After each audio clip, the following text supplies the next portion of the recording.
శ్రీ గురుభ్యో నమః. ప్రతినిత్యం ఈ శ్లోకాలను పఠించడం వల్ల దేవతల అనుగ్రహం కలిగి కాశీవాస ఫలితం లభిస్తుంది.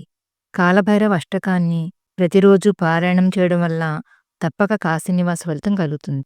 కాశీ క్షేత్రంలోని ప్రధాన దేవతలందరినీ స్మరించుకునే ధ్యాన శ్లోకం ఇది.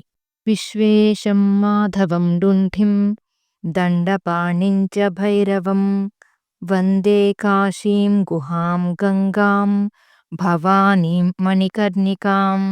అహం కాశీం గమిష్యామి తత్రైవ నివసామ్యహం. ఏవం బ్రువాణః సతతం కాశీవాసఫలం లభేత్. గంగా గంగేతి యో బ్రూయాత్ యోజనానాం శతైరపి ముచ్యతే సర్వపాపేభ్యో విష్ణులోకం సగచ్చతి.